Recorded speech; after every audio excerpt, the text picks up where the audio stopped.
lost. Katika filamu yetu ya leo tunakwenda kuzungumza mambo ya kina kuhusu ulimwengu wa roho, kule ambapo wengi hatufahamu, na kama ujui basi kaa vizuri na unisikilize.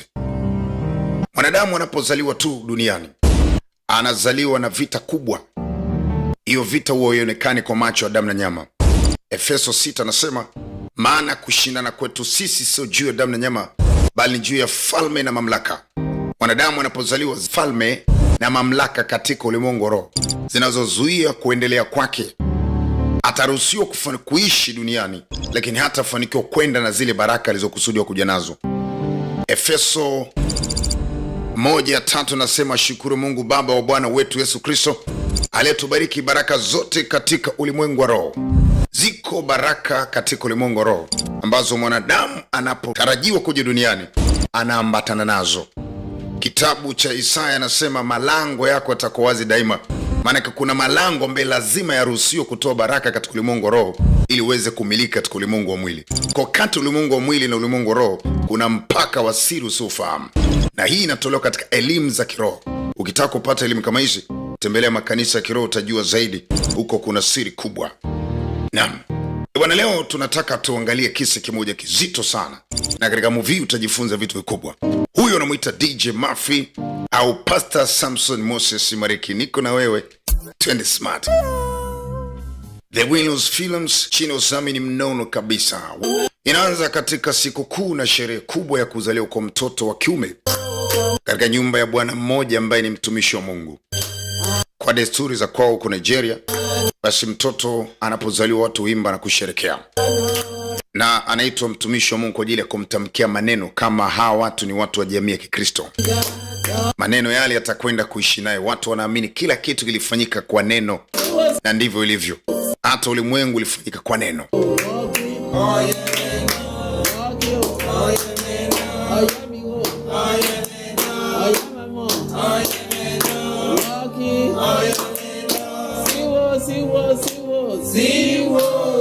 Anyway, James. Anasema ataitwa James. Called James. Jina lake ataitwa James. Jina lipotajwa tu ulimwengu wa roho ulitikisika. Wakati father anaendelea kuomba, pastor huyu akimtamkia maneno ya kinabii ambaye ataenda naye huyu mtoto katika maisha yake. Kuzimu ilisikia habari hizi. Alishuka mwanamke wa kuzimu, ni malkia wa kuzimu katika anga la maeneo hayo. Naam.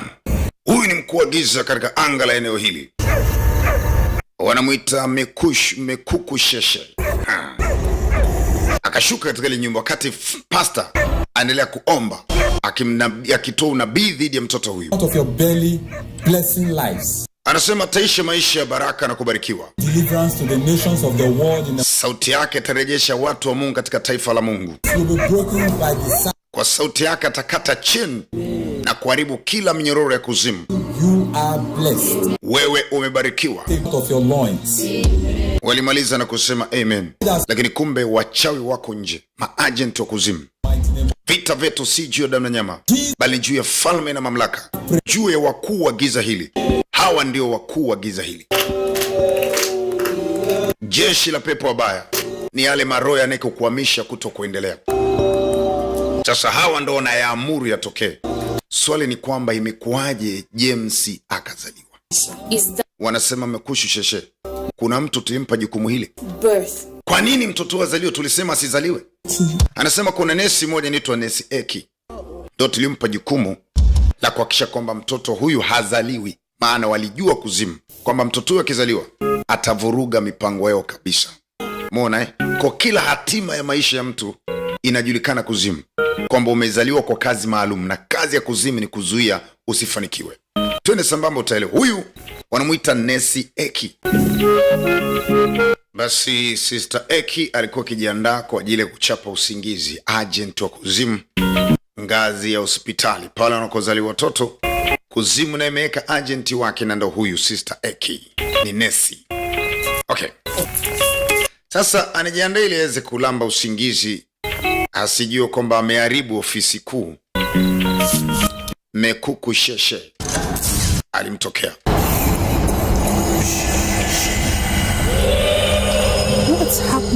Anajiuliza nini kimetokea. Lakini ghafla katikati ya giza, High Priestess, akambe High Priest, akambe Eki, you were given an important assignment. tulikupa jukumu moja muhimu sana, The most important assignment. tena jukumu muhimu mno kwa ajili ya usalama wa ufalme wetu. Eki, na kuuliza kwa nini haukumua mtoto? Boys will be a terror to our... Na ulijua kabisa kwamba huyu atakuja kuwa mharibifu katika ufalme wetu. Anasema Mwakukusheshe, nilijitahidi kwa jitihada zote, lakini tulishindwa kwa kumuua mtoto akiwa tumboni kwa mama yake. Tulipanga kila kitu na utaratibu ulikuwa ni hatua za mwisho. Tulishamwandaa daktari ambaye huyu atamuua mtoto. Basi anahadisia siku ya tukio mtoto kuzaliwa, Dr. Maduka ndio alikuwa ameshaingizwa nguvu za giza kwamba atakapokwenda kumzalisha yule mama basi afe. Lakini anasema ghafla wakati Dr. Maduka anataka kutoka nyumbani kwake, kulitokea mvua kubwa na upepo mkali, kitu ambacho kilimfanya akashindwa kufika hospitalini. No way. Hakukuwa na namna nyingine, na sisi tulikuwa tumeshekeza nguvu kubwa kwamba Dr. Maduka ndiye atakayesababisha kifo cha mtoto James. Dr. Maduka alipofeli, akampia Dr. mmoja hatari ambaye huyu ndo aliharibu mpango wetu wote. Basi Dr. Maduka anapiga simu. Siku kuzaliwa kwa James, vita kati ulimwengu wa roho, kati ya nguvu za giza na nguvu za nuruni, na sisi ndo watu wa nuruni. Daktari mmoja aliyeokoka ambaye Mungu alimweka kwenye hospitali makusudi kwa kazi kama hizi, anapokea simu, anasema asante mheshimiwa, nitatekeleza majukumu. Dr. Maduka anasema nimeshindwa kabisa kuja, na mvua inanyesha, naomba unisaidie hilo jukumu. Daktari huyu ambaye ameokoka akasema ina shida mtumishi, nitafanya hivyo. Wakati shetani akiwa anaweka maagenti katika hospitali, Mungu naye pia huweka watu wake katika hospitali, vile vile kwenye biashara, kwenye mabenki, katika sekta zote. Kuna ufalme usioonekana, ufalme katika ulimwengu wa roho ambao wanamiliki giza na nurunu pia, kulingana na nguvu. Wenye nguvu ndio wanaomiliki. Jitihada za mama kumsukuma mtoto zilifeli. Hatua ya mwisho, Nesi Eke anasema tumalize na sindano ya mwisho hii ili tumue mtoto pamoja na mama.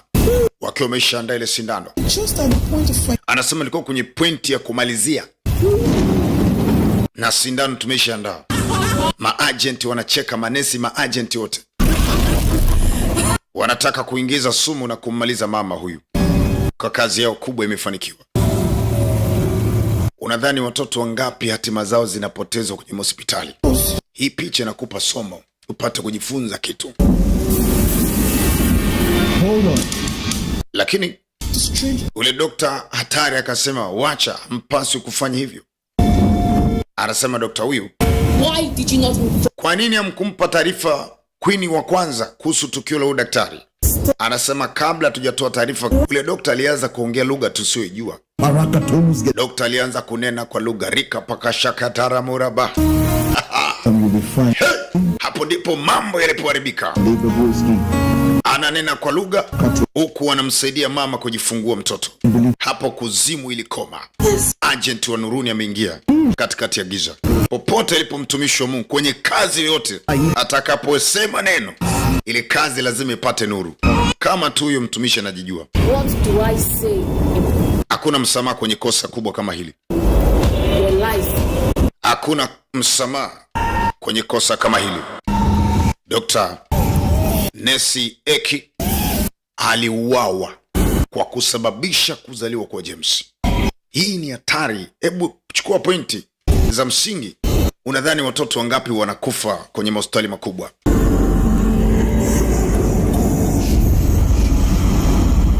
Shambani mwa Bwana mavuno ni mengi, watenda kazi ni wachache. Mahospitalini tunahitaji watenda kazi. High Priestess. Wakasema High Priestess, sasa tunafanya nini? Tupe order tumue mtoto, bado tunaweza kumuua tu. Oh, no. Queen anasema hapana, We can't kill him anymore. hatuwezi kumuua tena. It will alter... Kama tutamuua tutabadilisha direction nzima ya ulimwengu, hata viumbe vinavyoishi. But if he wins, Sasa kama hatutamuua na ataishi, huoni kwamba atakuja kuwa hatari katika ufalme wetu? Kukusheshe, Mekuku sheshe, shall we do? tunafanya nini sasa? God, Maswali haya. Anasema Mungu wa geti la kuzimu, 2 important cycles. Alitufunza kwamba kuna mizunguko miwili katika maisha ya mwanadamu ambayo ni malango. Lango la kwanza hili tumelimisi la mtoto kuzaliwa. Cycle. Na lango la pili ni pindi anapochanua, yani kipindi cha ujana. Na kila mtu huchanua kipindi cha miaka 30. Hapo ndipo mahali ambapo mwanadamu mtoto yote hutafuta direction mpya ya maisha. Kutoka kwenye mikono ya wazazi kwenda katika mikono yake binafsi. Hapo tuna uwezo wa kumuingilia kwa sababu ni lango. Kwa katika maisha ya mzunguko wa mwanadamu kuna malango mawili tu. Shetani akikosa siku kuzaliwa atakupata katika enzi ya ujana. Lakini maandalizi yanaanza mwanzo. Nasema kwa sasa tuna kazi moja tu ambaye tunatakiwa kuifanya, kutafuta namna atuhumiwe kwa tamaa, kwa wivu na kiburi na uchoyo. Tutatuma mapepo ya kiburi, uchoyo na kila hali yatakaomtengeneza moyo wake ili tuweze kumtuhumu mbele za Mungu wake. Tukisha mtuhumu, tukafanikiwa kutengeneza hati ya mashtaka, tunamhukumu na hataweza kufika mahali. Kwa tutakao tumefanikiwa katika lango la mbele, tunamtangulia katika future yake miaka 30. Lakini maandalizi yanaanza leo. Kwa kuna vitabia vidogo vidogo mtoto anakuwa navyo, kumbe yale ni maandalizi ya lango la miaka 30 ili maadui wapate kulitumia. So hapa unajifunza kitu kingine kikubwa sana, kwamba kuna haja ya mzazi kwa makini katika kupandikiza kilicho sahihi ili kumfanya mtoto wako awe lango jema katika kipindi anapotoka katika mikono yako. La sivyo utadaiwa. Hii hapo wanaita prophet suddenly. Huyu ni nabii wa ghafla. Naitwa DJ Murphy. Lakini kabla hujaendelea, Ois Ojekere. Bwana, filamu hii imeletwa na Oi Ojekere. Huyu jamaa ni mtumishi wa Mungu pande za kule Nigeria, chini ya huduma maalum wanaita The Winlows. Lakini wana studio kubwa ya kutengeneza filamu kwa ajili ya kuhubiri Injili. Anajaribu kujielezea kwamba haya ni maono makubwa alikaona kwa muda mrefu. Na pia kwa sasa wana mpango kujenga eneo moja kubwa sana takalobeba takriban watu 2,000. Drama. Na ndani kuna vijana wengi wanaofanya shughuli za kutengeneza filamu, drama na vitu vingine kama hivyo. Creators. Na vijana wanafundishwa kuwa makreta wazuri. Ni ndoto kubwa katika kujenga ufalme wa Mungu huko Nigeria. Sasa wameshaanza ujenzi, wanahitaji support ya fedha. Nigeria yo, namba zile pale, ukiguswa unaweza kuwatafuta kwa kulipa hizo fedha ili kutoa kama sadaka. Hawa ndio umetupa udhamini mnono wa Prophet Suddenly, moja katika picha smart na addition kama umekwisha kuiona. Sasa wanatupa nafasi ya kuendelea mbele. Naam. Baada ujumbe mfupi huo, nadhani utakuwa umeelewa kwamba ufalme wa Mungu unajengwa na mambo mengi, ni pamoja na movies hizi. Nami naomba tuendelee sasa. Baada ya mambo yote kwisha, wakafanya walichofanya na walifanikiwa. Kuzimu ilifanikiwa. Baada ya miaka 30 toka kuzaliwa kwa James. Leo kwenye kanisa moja, mchungaji mmoja anatangaza, anasema ni dakika chache zimebaki kabla ya kumkaribisha mtumishi James kwa ajili ya kutuhudumia. Jamaa alikuja kuwa maarufu sana katika swala la uimbaji, lakini ndani yake alipandikizwa roho ya choyo, wivu pamoja na tamaa. Ana kibali, lakini katika kibali chake ana wivu, ana tamaa na kila hali. Sasa anaalikwa akaimbe, anasema mimi siwezi kwenda kuimba bila mchungaji wenu kunilipa pesa yangu. Church will pay your balance. Lakini tulishaongea na meneja wako, mbona? Ambaye ni kweli bwana, walishaongea na mimi mheshimiwa kwamba baada ya program kuisha watakulipa hela na program imeshaanza. Please. Sasa anakuita mbeo kichani. You are supposed to know. Ulipaswa kujua taratibu zetu na utaratibu mzima meneja, kwamba sitakiwi kutoka hapa hotelini mpaka nipewe langu. Halafu unakuja kuwasapoti maadui. What are you saying? Unasema nini nyie? They paid after. Nipeni pesa niingie madhabahuni. Bila pesa mimi sipandi madhabahuni. Siwezi kwenda kuhudumu bure. I can't go a minister. Naweza kutumika bure mimi. Sir, we will settle everything. Lakini mkutu isha seti kila kitu. Wewe ingia tu madhabahuni, ukitoka lako ipo. Very funny. Mnachekesha sana nyie. Please. Jamani ongea. Ndio naongea naye. Sasa wakati huu pastor anapiga simu, kanisa lenyewe maskini ndio linajitafuta. Sir, I would like to speak with you. Wanategemea sadaka ndio amlipe mtumishi. Jamaa amekaza. Ongea basi na msiongee na mchungaji wenu, mwambieni mchungaji wenu nilichowaambia. Niongee na mchungaji wenu nini? Mwambieni nilichowaambia. Yeye vipi nyie? Please now, can we? Lakini mheshimiwa poke. Wewe vipi wewe? What did they do? Wewe shida yako nini? Umekunywa nini leo? Tupewe pesa. ndo tuingie madhabahuni. Jamani, yeye mna shida gani? Mchungaji anaita mara ya ngapi? Mwambieni mtumishi aje huku, watu wanamsubiria. We're still trying to convince. Jamani, kweli tumethubutu sana, lakini jamaa amegoma. Fanya haraka bwana, huku mambo yanasharibika jamani. Plead with him, he needs to be here now. Let him come. Watu wanasubiria. My God. Nishasema sipandi. Sasa jamaa ikabidi huyu ni meneja wake anaitwa Solo. Kidogo ni mtu wa Mungu. Wanachanganyikiwa. Mtumishi amegoma kuimba. Hello? Tamaa. Shetani anamseti mtu mapema. Oh. Yeah. Sasa kuna simu inaingia kwa Solo. Ndio. Hase. Yes sir. Ongea na niko naye hapa. Pastor. Nishasema siongee na mchungaji yoyote mimi bwana. Wewe vipi wewe? Akamba ni Pastor Filipo Olubaka. Palipo kuna pastor mmoja tajiri sana. Ni mkuu huyo hapa, ongea naye. Okay sir. Pastor Filipo Luka. Jamani, Pastor Filipo Luka Minister. Anambia Mr. James. Za asubuhi ndugu yangu, anambia namshukuru Mungu jamani. How are you doing, man? Unaendeleaje mtumishi wa Mungu? Anambia Mungu ni mwema. It's your birthday today. Mke wangu amenikumbusha kwamba leo ni birthday yako. Sir, may God continually shower you with his anointing. Naendelea kumomba Mungu amimine mvua za baraka juu yako. On your life and with maisha yako yawe ya amani na furaha tele.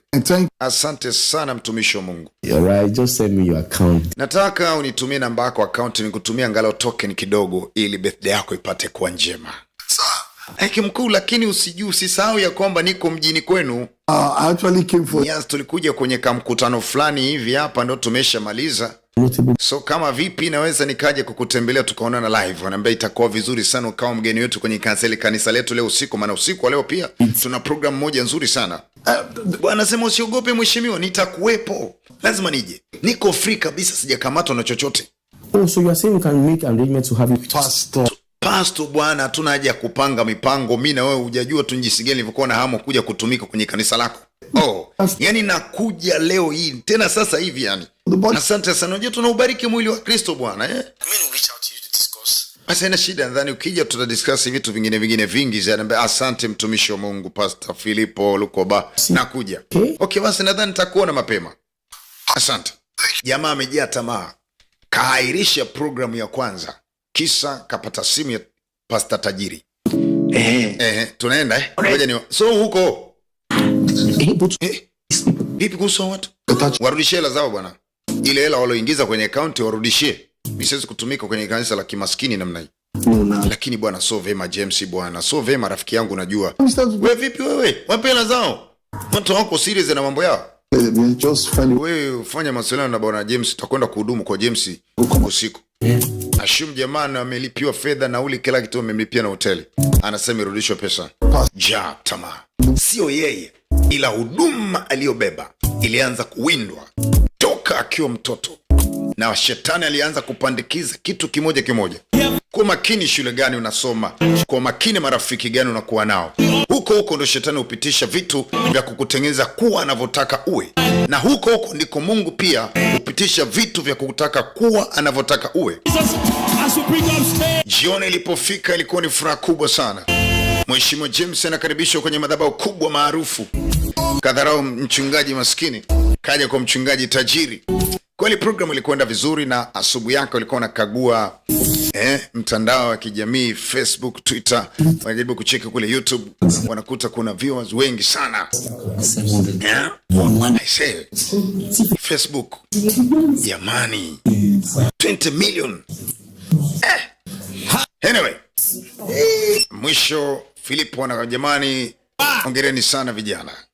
Pastor Filipo ilikuwa ni shangwe, lakini bila kujua kuna mtumishi kule analaani kuwa na waimbaji wa ajabu kama hawa. Hakika ibada ilikuwa njema, yenye nguvu za Mungu, uwepo wa Mungu. Tulifurahi sana. Ambaye Pastor Filipo, hata sisi, hata kwangu mimi ilikuwa ni furaha kubwa.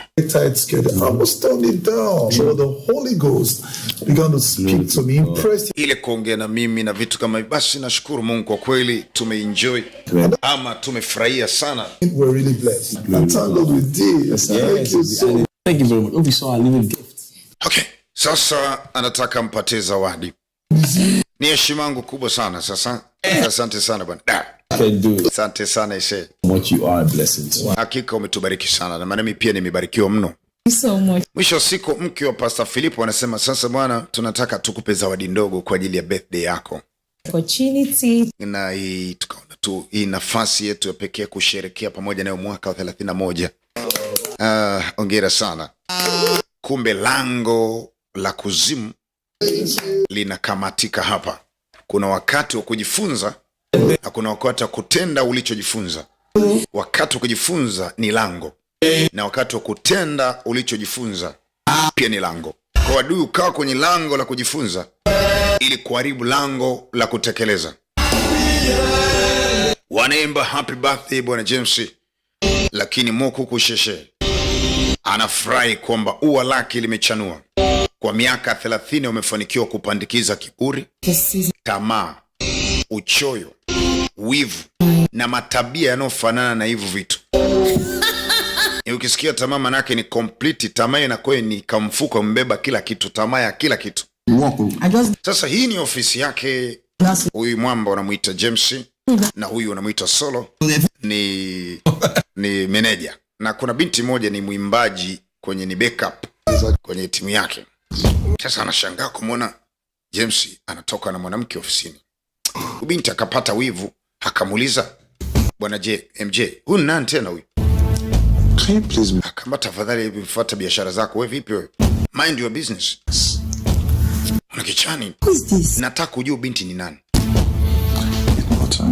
Asante. Okay, tangulia hapo nje usiogope. Nitakuta pale. Okay.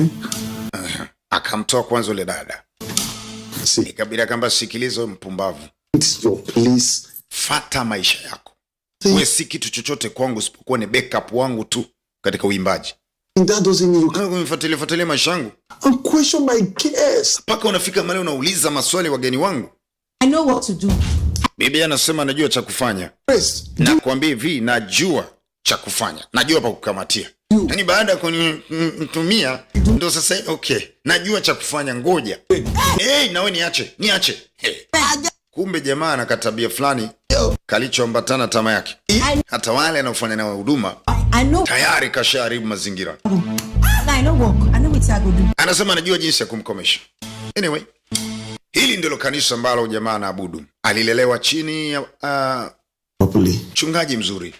Na huyu ndiye alimtuma kwenda kufanya huduma kule kwenye ule mji. Anamwambia ndugu yangu, umemfanyia nini ule mchungaji? Meeting.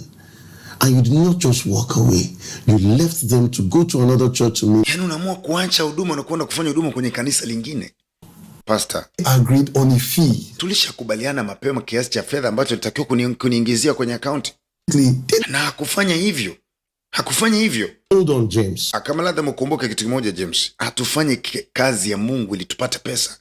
But it seemed to me that you are now more focused on Yaani sisi umegeuka siku hizi una focus kuhusu habari ya hela. attitude, Hapana, hatukuitwa kwenye ufalme huu kutafuta fedha. on your charges than changes that must happen in the lives of Fedha ni sehemu tu. Lakini ukiendelea kuipenda fedha itakuja kubadilisha mpango mzima wa maisha yako. others. Sasa umemkosea mtumishi wa Mungu ule. Sasa ananungunika, analia, analaani kazi ya Mungu. Mwanangu umekosea. Begin to change your attitude towards Ni vizuri kuanzia sasa uanze kubadilika kabla hujafika mbali. life is not for sale. Kumbuka kipawa na karama alizokupa mtu sio kwa ajili ya mauzo. I'm sorry, sir. Mwisho akasema naomba unisamehe baba. You better be. Ni vema upigie simu ukamwombe msamaha ule mchungaji kwa sababu umemkosea sana. And I totally understand it. Tena nilijaribu kukaa naye na kuongea naye, kumuongelesha sana, kumtia moyo sana. Please, Hebu mpigie simu nawe pia ili ukamilishe the people hiyo haja ili ajisikie vizuri. in the day, do you know what that's like? You better go and apologize. Lazima uende kumwomba msamaha. Do it today. Anasema nitafanya na ufanye leo. Nenda kamwombe msamaha mtumishi wa Mungu. Umemkosea mno. Well, I saw a video of a pastor laying hands on you and rubbing off. Lakini pia niliona Pastor Lini akiwa amekuwekea mikono akikuombea.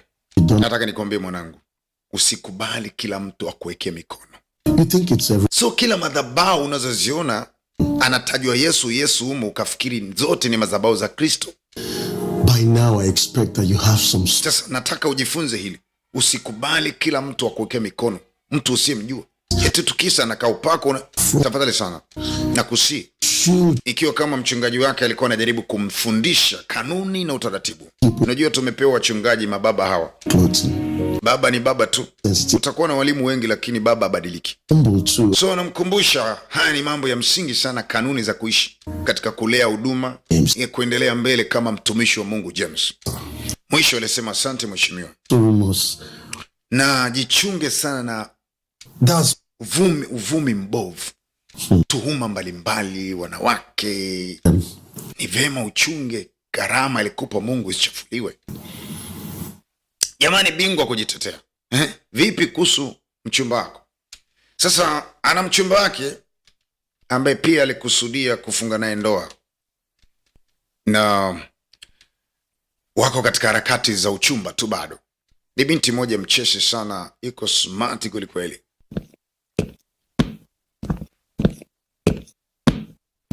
Kaja kumtembelea siku hiyo. Jamaa kamwandalia chochote, karanga nini pale.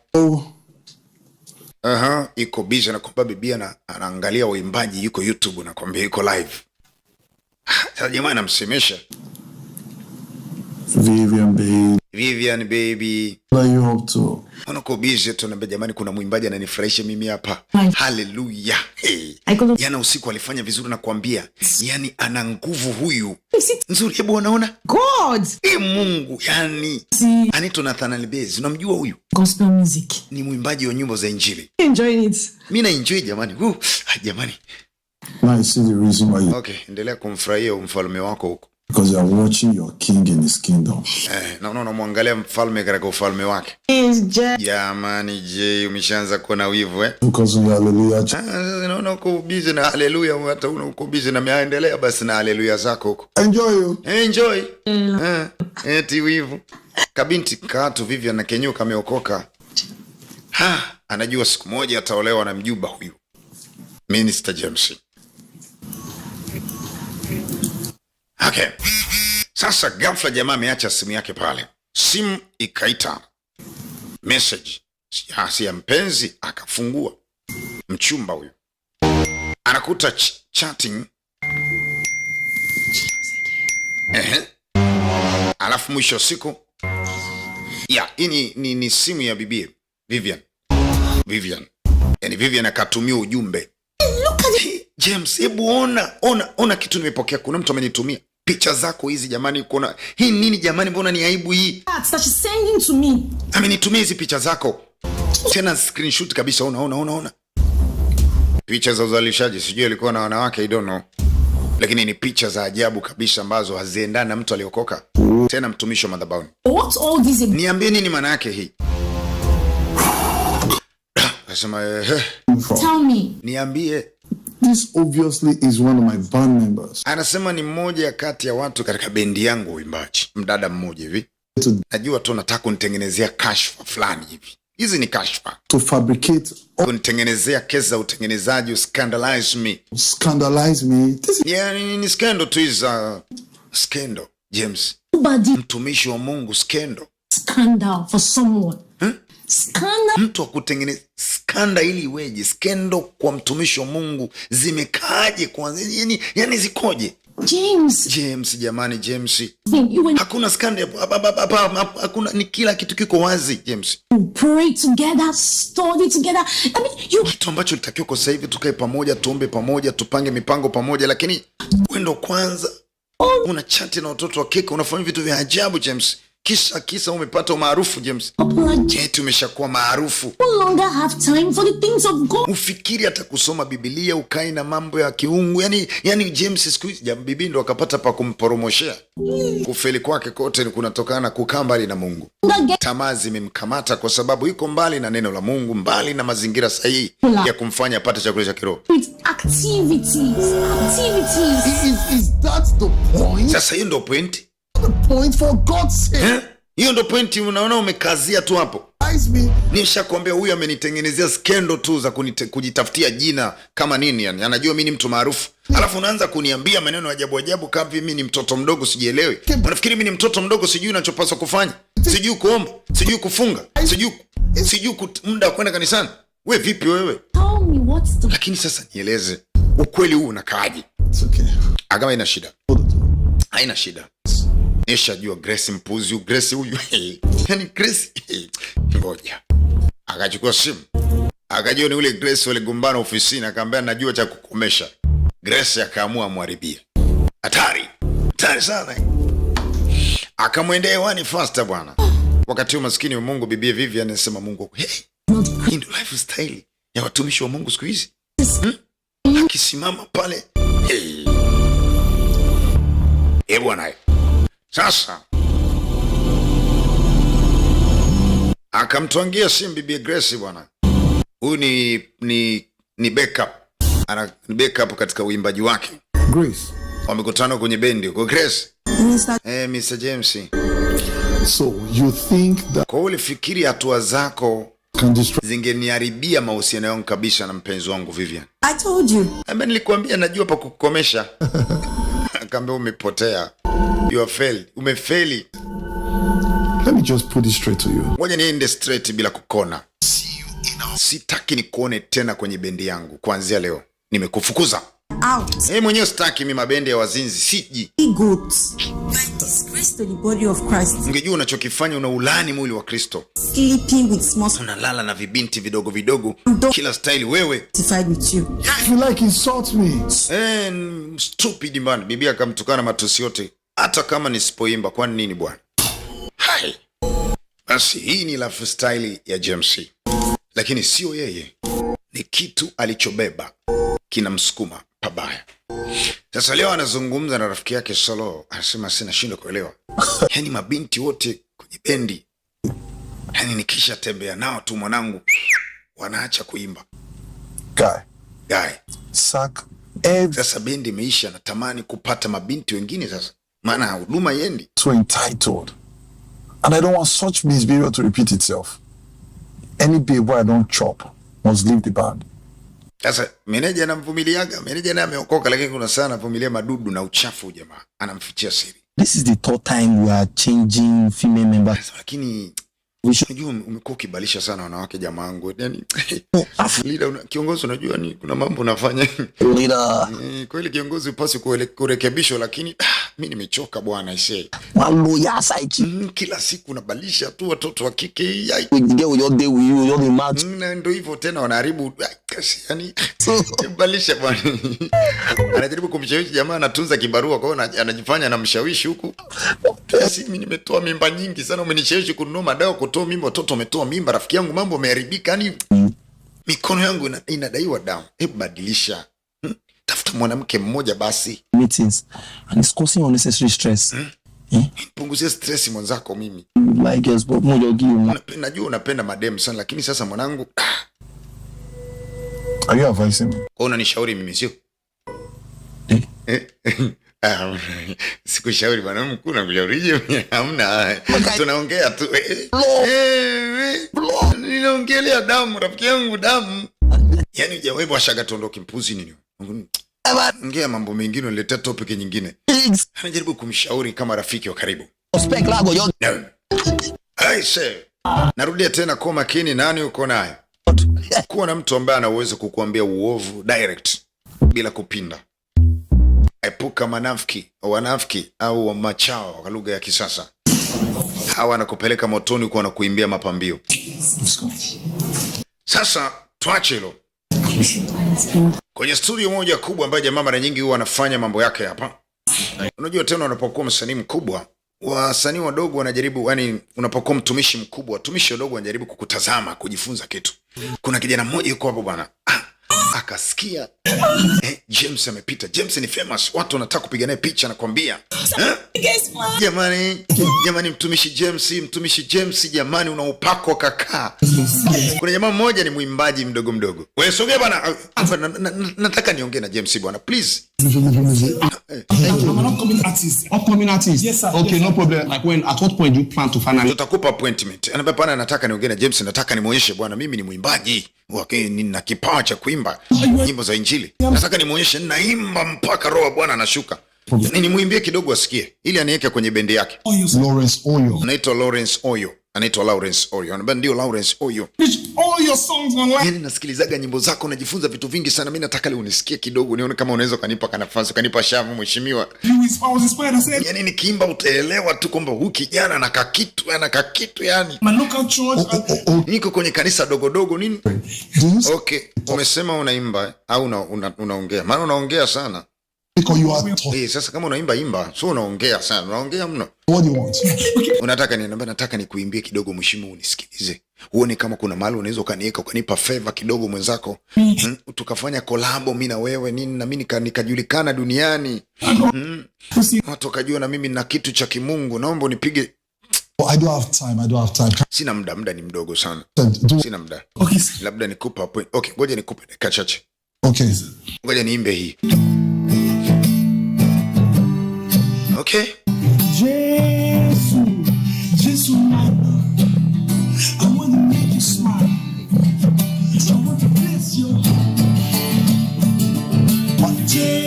I'm sorry. Ngoja samani brother.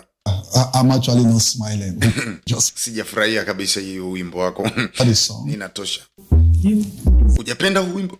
I received this. But what genre do you sing? Yaani nikwambie tu kwa kifupi ni kwamba huu wimbo upo. Mystery. Yaani I chant. We chant. wakamcheka kweli yani. John the chant. The chant. We kaimbe kanisani kule bwana David. My brother. Bro, nikwambie kitu. I need to advise you. Nataka nikushauri. Future in music. Una future kabisa kuimba. Ya kuimba una. You, Achana na uimbaji, tafuta kitu kingine. Utapoteza muda kwa kweli. Yani prophecy over your life. sitaki kukutabiria juu ya maisha yako, lakini bro, ni vizuri utafute. Ini niambie ni nimeandika Yesu. Mimi nampenda sana Yesu, shabiki mkubwa Yesu. Ando bendi yangu inaitwa Yesu. Like this. Akambia kwa namna hii iko kama comedian fulani hivi. Yes. Yaani mtodi bwana. Mheshimiwa, naomba niimbe nyimbo nyingine moja, inawezekana ya kwanza nimekosea. Niimbe nyingine hii moja, utaielewa. Utajua mimi nimeitwa. Tulia. Hii moja. Moja tu. Okay, imba sasa, imba tusikie. It surrounds me like a shield. And it will cover me. Chalia akajitutumua na kuambia wanamuita Lawrence Oyo. Twende bwana. Wakamwacha pale maskini jamaa anaimba. Anataka apitie katika nafasi ya James Elkin. James ni dharau, kiburi, wivu. Hivyo ndivyo ambavyo adui amemdesign. Bro amengoa huyo. Achana naye.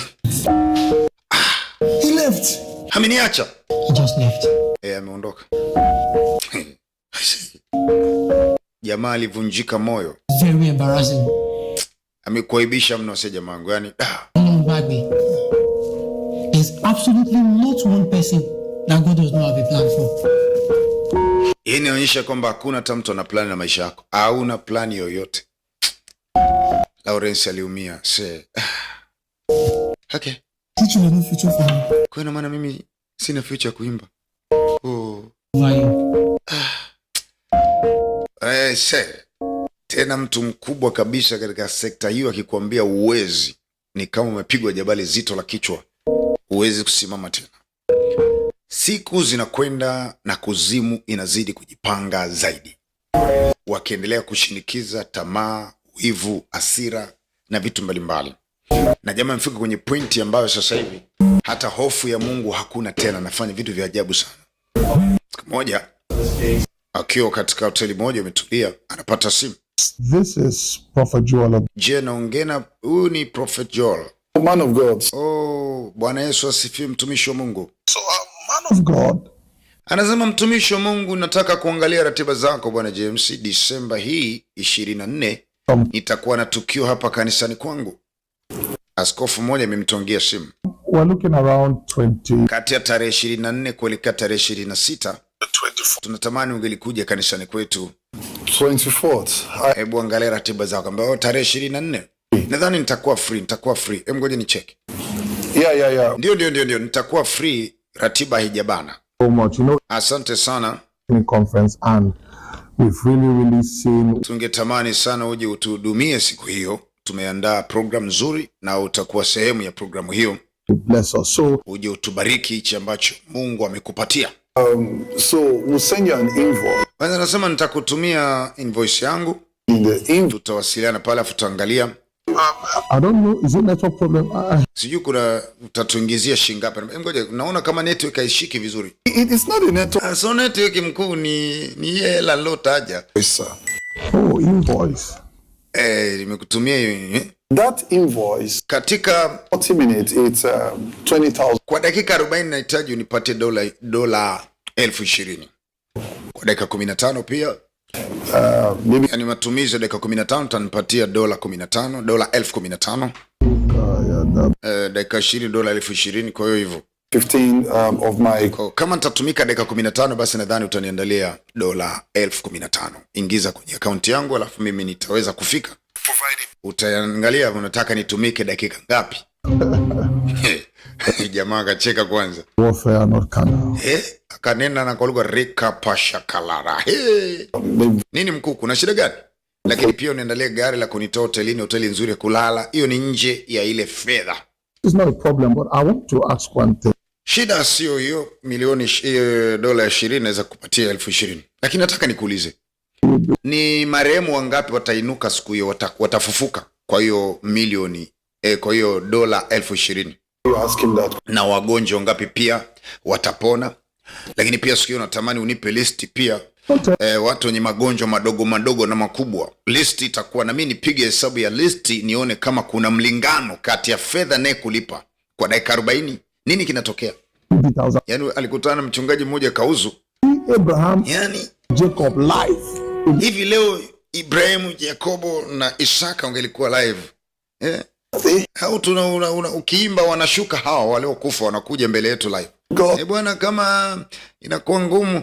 Sikiliza si James. You in all humility, you are fake. Ni kudhibitishia tu. Kwa hii wewe ni fake. Wewe ni mtumishi fake. Una pretend huduma. Yani wewe ni muigizaji kama waigizaji wengine. Haijalishi unamuimba Yesu. With due respect. Haina shida mtumishi wa Mungu. Ni kwa maono yako na mtazamo wako. We are going to sing ourselves. Tutaimba wenyewe. Tutaimba tu wenyewe wachungaji. Kama kuimba ni hela kubwa kiasi hicho, haina shida, taimba wenyewe. Haina shida mheshimiwa, asante. My God. Mungu wangu. Hey. What's he talk? Anasemaje huyu? Wachungaji sinawajua. When they don't feel afford me, they go come say I be fake. Yaani nita mimi fake. Acha na huyo njaa tu zinamsumbua. Hana hela. Raising people for a church. Yaani mimi nainua watu wake wanamsifu Mungu kwenye kanisa lake alafu ananiambia mimi fake. Alafu Pastor, you remember say he wants you today. Unajua takio tumuone mtu leo. Nilikuwa nimeshasahau mcheck time. Si nitakiwa nikutane na pastor leo. Pastor wa kanisa lake.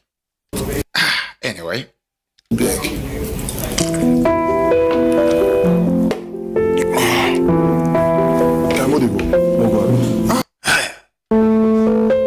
Basi hata hivyo akawa ameenda kwenye misho zake kuona na pastor wake. Mr. James.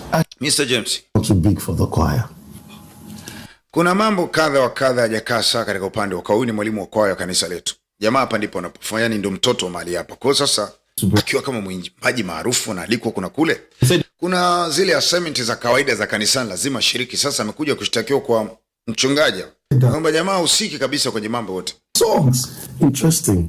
But I hear that this is what happens every time you're reached out to lead a song. Yani kila unapoandaliwa kwa ajili ya kulead song unakuwa na sababu nyingi. Sing on mara ubishana na backups na vitu vingine. Kwa hiyo umekuwa ni ndio anatulostisha sana James, apatikane kwenye mazoezi, apatikane kwenye maombi. On the singers he wants, he insists on the band and he also insists on the sequence. Yani waimbaji wote walikuwa kwenye kwaya huwa anawasisitiza waingie kwenye bendi yake. Yani hivyo yuko kibinafsi kwenye bendi yake, bendi ya kwaya ya kanisa. Jali timu ya kusifu na kuabudu ya kanisani haijali. Out of the city. Hapana sivyo bwana. Calling is not restricted to your choir. Bwana mimi sikuitwa na Mungu nije kuimba kwaya yenu bwana. Ngoja James, ngoja usiende mbio. An excuse for you not to show up. Hiyo sio sababu ya kutokuonekana katikati ya wiki kwenye mafundisho. Kumbuka bado ni mtoto. Kwa nyumba hii lazima bado kuna vitu Mungu anataka ule. How are you being fed in God's word and not in church? Sir, that's what I'm saying. I'm usually in church. Lakini ukweli ni mkuu. Mimi nakuwa mara zote kanisani, muda wote mimi niko chachi, na shangaa tu tuhuma ambazo sizielewi zinaletwa hapa. Lakini of course mimi niko hivyo. I don't have a problem with you taking invitations. Bwana pastor anasema mimi sijisikii vibaya ambapo wakati unapata mialiko kwenye makanisa mengine. Sijisikii vibaya. Ila natamani uwe mtu wa kuelewa kwamba wewe ni mtumishi. So the point is this, I literally have a very tight schedule. Ukweli ni kwamba mheshimiwa mchungaji, nimekuwa na ratiba ngumu sana sasa hivi. Lakini pamoja na yote bado najitahidi. New album, and you know I'll support you when it comes to your albums. Anasema ni kwenye ratiba ngumu za uandaji wa albamu yangu. Mimi najua. Lakini pamoja na yote, hebu jitahidi sana. Doesn't know what you're doing, where about. You have stopped being accountable. And I think that's how rebellion starts, James. Nadhani huo ni uasi unapoanziaga siku zote. Na mimi kama mchungaji siwezi kunyamaza. Lazima nikwambie. Uasi unaanziaga maeneo kama hayo. Tafadhali sana. Mind your business. Mfanya mafuata mambo yako bwana. Mbona unapenda kunituhumu kwa mchungaji tu? Basi unasikia, hayo ndo maongezi yake. James. I'm an itinerant minister myself. I travel the world. Mimi ni mtumishi wa Mungu, nimehudumu kwa muda mrefu, nimesafiri kwenda sehemu mbalimbali duniani. Primary assignment. Lakini lazima ukumbuke kwamba Mungu kabla ya kuita katika ulimwengu, alikuita kwenu kwanza. Ni lazima ujue namna gani pale ulipozaliwa unapaika sawa. Giving attention to your local assembly. I like to tell you that your global calling should not make you stop serving in your local church. Kama Mungu amekuita kuhudumia kanisa kubwa la ulimwengu, haikufanyi kuacha kuhudumia kanisa lako ulikotoka. Wala kulizarau, wala kuona wale watu ni washamba. Unakosea sana Mr. James. Hebu jitahidi. Jitahidi sana kufanya kwa kuwapendeza wenzio wa mahali pamoja. Hear me and hear me good. Nadhani umenisikia na kunielewa vyema. Jitahidi sana na uyasikilize haya.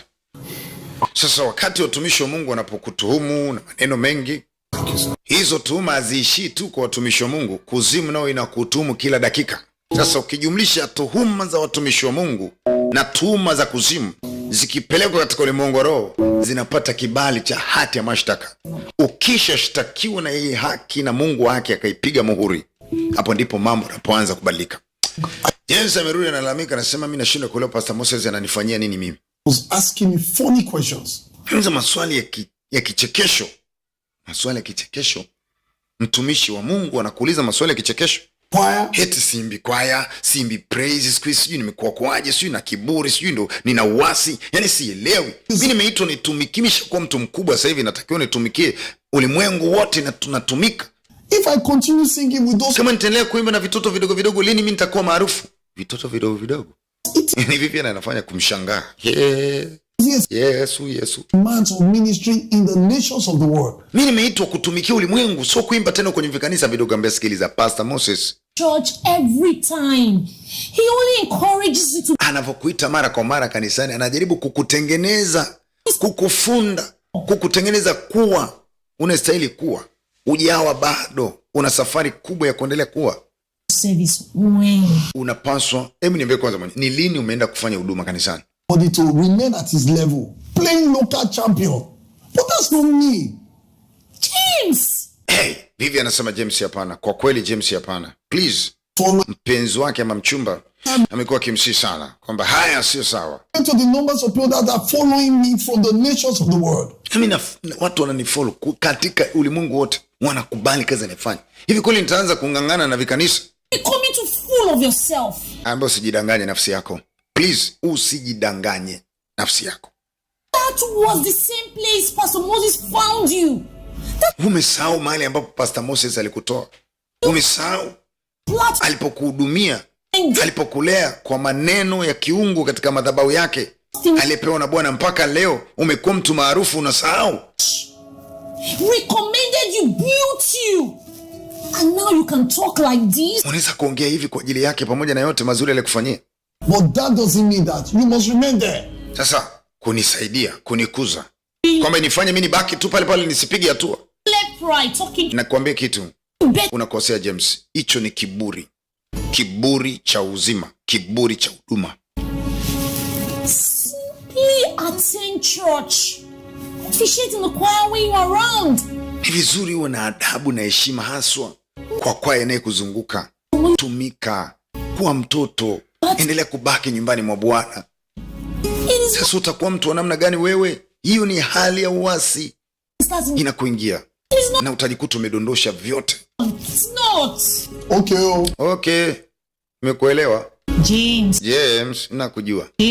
James. All I know is that sawa. Man, they kill my ministry. Mimi najua mnaungana na wewe mtumishi wenu kuua huduma yangu. Hamtaua. Kiburi. Kama vile kuna pazia la giza zinakuwa linakaa mbele ya mtu. Aoni wala asikii. Sawa sawa. Tunakuja kwa Lawrence. Lawrence mchana wake alikutana na James akamvunja sana moyo. Jamaa ndoto za uimbaji zikaisha. Alikaa ndani siku nzima toki. Mama yake mzazi akamfuata, mwanangu Lawrence, dia, una shida gani? How are you? Hipi hali yako? Okay, good. Have you eaten? Unaonekana huko sawa, haujala? I'm fine. Mama, niko sawa. For the past 2 days. Kwa siku 2 sasa. Nothing. Uli unywi. Not eating. Can I hear you? What is the matter? Nataka kujua shida nini mwanangu. Kaka mama, hamna shida. I'm okay. Ni tatizo la muda tu litaisha. Mama anasema niko hapa mwanangu, niambie. Wow, the great one. Anasema nikutana na mwimbaji yule bwana James. Oh. Yule mwimbaji mkubwa. Ikawaje? Ukamuimbia.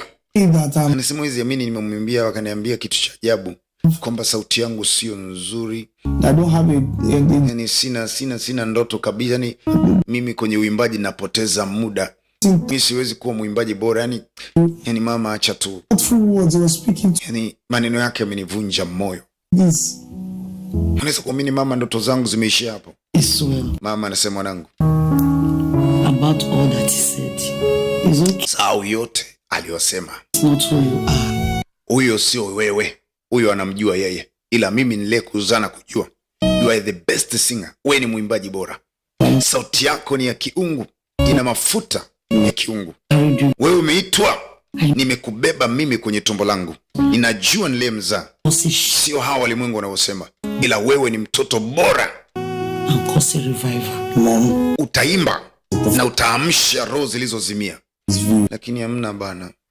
Ile mtu anajua uimbaji kwa akisema mimi siwezi, manake siwezi kweli. Yani, mama anasema hapana. Mama ndo lango la kwanza la maisha ya mtu. Before baba yote, mama kwanza. Sasa haya ndo maneno mama anataka kumlisha mwanae, na mengine yanayofanana na haya katika kukua kwake. Haya ndo maneno yani mfanye mtu kuwa anavyotakiwa kuwa, haswa kwa mama anayejua kapewa jukumu la kulea mtoto aina gani. Mama na mimi, mwanangu usiogope, wewe ni mwimbaji bora, hakuna wa kukuzuia. Mungu amekuita, ila tu wakati ukifika. Hebu achana, hebu niimbie wimbo wako unaopendaga bwana. Mama yako mimi nataka nisikie, hata kama ulimwengu utakataa kusikia. Mama yako niko hapa, nitausikia na mimi nita-like, nita-comment. Niimbie bwana. Imba bwana, mimi mama yako nataka nije upako niimbie. Niimbie. Come on. Jamaa akajikuta anapata nguvu tena. Wapatikane wapi wa mama wa namna hii? Wasoita watoto wa mbwa. Ng'ombe wewe, kichwa kaa babu yako. Mama anamtia moja, jamaa kaanza kuimba.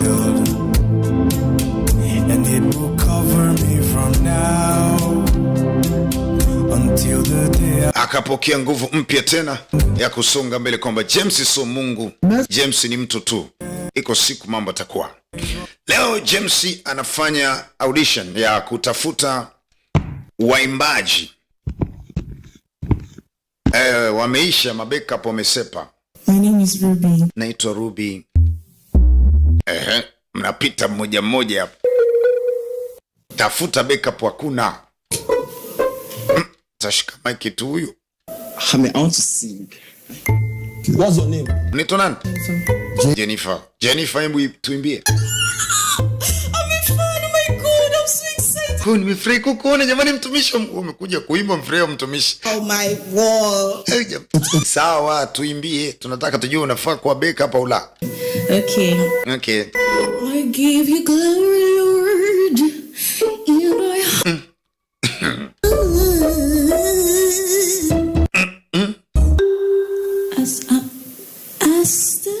As what? Thank you. Asante, karibu tena. Lyrics, sir. Please, when you remember your lyrics, you can... Ukikumbuka uimbaji wako uje. It's okay. Okay brother, we nenda kalime mahindi. Reposition. No, my sister. Wewe unatosha, nenda. Thank you. Asante. It's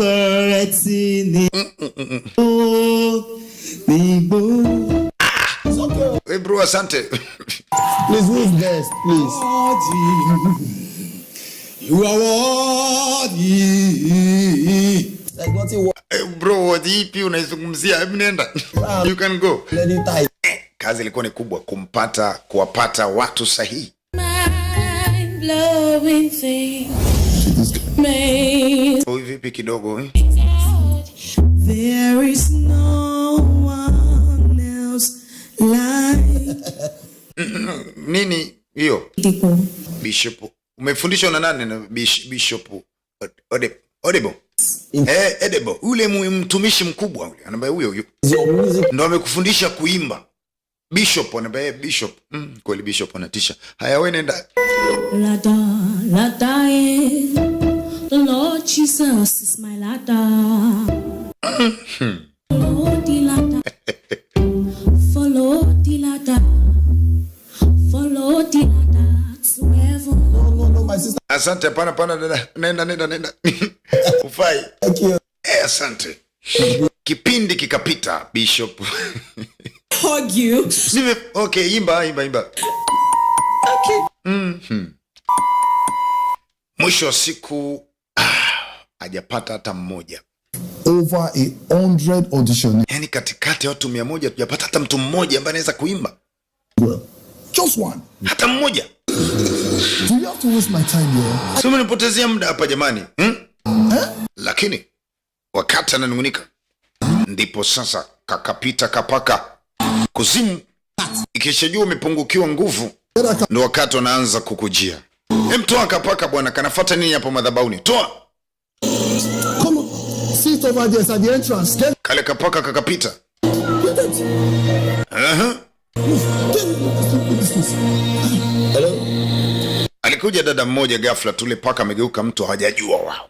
Ule paka ndo mtu. No. Kuna dada anasema nataka umeshachelewa dada. Tumeshamaliza sasa ni 12 kamili tumefunga. Who's there? Nani huyo?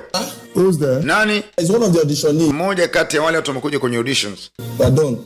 Na muda tu umeisha. Mwambie aje tu. Muda lakini mwambie tu aje. Mwambie aje. A chance, please. Alikuwa ni Mokuku Sheshe. Queen of the River. Malkia. Okay. Come on. Wa bahari. Ambaye huyo alipewa alikuwa anasimamia assignment ya James toka mwanzo. Sasa leo ni katika lango la miaka 30. Anataka aingilie hapa. Yuko mgeni atakuja katikati ya maisha yako na kuvuruga mpango mzima. What state are you from? Umetokea wapi? Anasema nimetokea River. State River. River State. Okay. The floor is yours. Jukumu ni lako sasa, hivi floor tukusikie. I think about you. Every time I dream about you. Akashusha songi. Si ni mchawi. Hata aimbeje utaona anaimba vizuri. Spirit. Every time the sun starts shining. Every time the wind starts blowing. Every time I feel your anointing, I start to smile. Let me take this time to say I love you. Let me take the time to say Tena naimba nyimbo za duniani kabisa.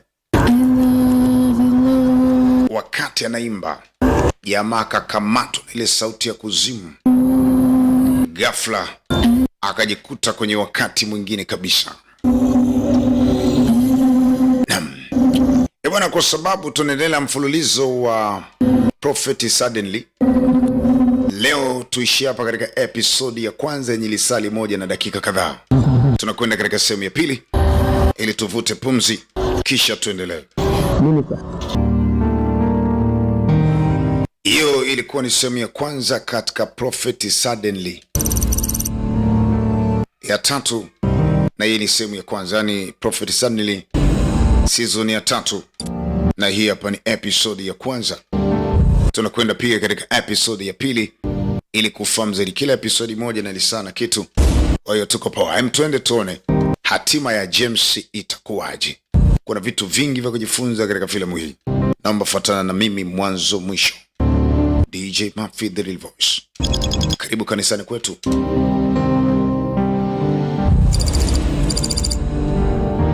Tupo Kigamboni, Mwasonga. Ukifika tu ulizia kanisa la TRV kwa DJ Murphy, watakuleta mazima. Hapa tunamfurahia Bwana sana tu. Karibuni sana.